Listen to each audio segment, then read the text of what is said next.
Hello YouTube, this is MichaelB the Game Genie, and this is a quick video response to the Sega Stoners Sega Rant.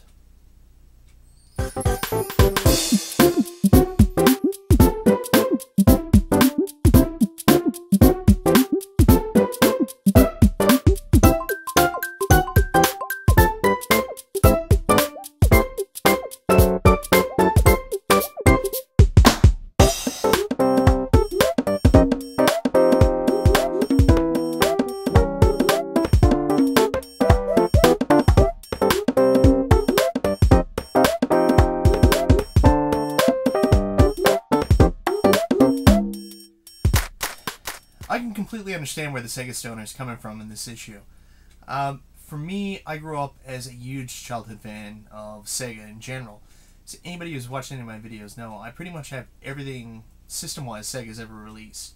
And most of their first-party games I picked up as well because pretty much everything Sega did was great.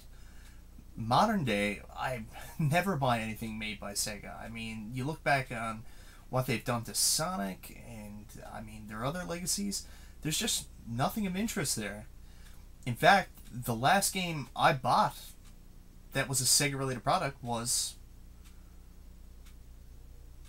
Sonic's Ultimate Sega Genesis Collection. And the reason I bought it was because I wanted to go back and play most of the great 2D Sega games that came out in the past, especially from the Genesis era. There's actually some games on here from the Master System era as well. Now when it comes down to whether or not they're making more games for the Dreamcast, really, I mean, that's not important to me. What I more than anything else want to see is good Sega games.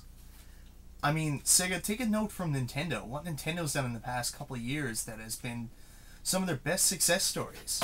I mean, you look at the Mario Brothers franchise. Yeah, they came out with Mario Galaxy, and yeah, that's an awesome game. But you know what's even better than Mario Galaxy? Bam! New Super Mario Brothers. Awesome. And you know what it is? 2D original Mario. And it's great.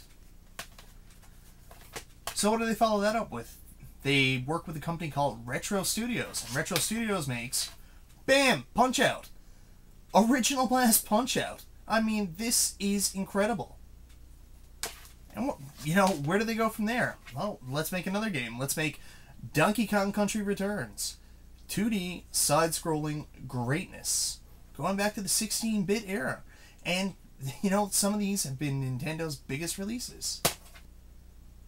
So I go back to Sonic's Ultimate Genesis Collection, and I mean, some of the things that Sega's released in the past, I mean, the Sonic series, for example. They just came out with Sonic the Hedgehog 4, Episode 1 and 2. And you know what? They look great, and I would have bought them if they were available on a disc at a reasonable price.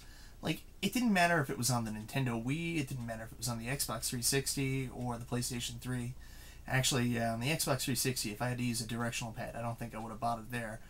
But, realistically, Dreamcast, whatever. If they had just released Sonic the Hedgehog 4 on one disc, for the Wii or PlayStation 3 at a reasonable price, like somewhere around $39, $49, yeah, I would have bought that. Absolutely. I would have added that to my collection happily. What I want to see more than anything else from Sega going forward is pretty simplistic. I want to see Streets of Rage 4. I want to see Streets of Rage 4, a badass side-scrolling beat-em-up, 2D, just with better graphics, better sound. Easy. They could do that. It'll sell. I want to see Alter Beast 2. Why not? Same thing. Side-scrolling, better graphics. Do it. RPGs. Make another Phantasy Star. I mean, it'd be easy enough. You could even do it where you just have simplistic controls, Phantasy Star controls. Want to improve the graphics? Take a note from Dragon Quest VIII, Journey of the Cursed King. And what I'd ask you more than anything else is Shining Force. Shining Force Episode 1.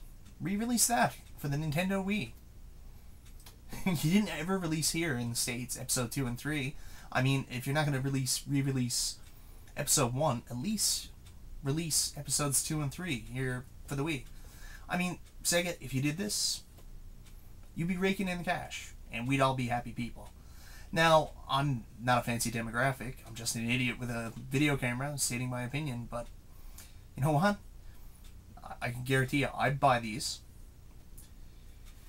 Sega, I don't know if we're ever going to get the Dreamcast 2. I don't know if you're ever going to make any more content for the Dreamcast. What I do know is you still have an opportunity to be a great video game publisher if you just go back to basics. Anyways, this was my response. This is MichaelB, the Game Genie, and I'll talk to you next time.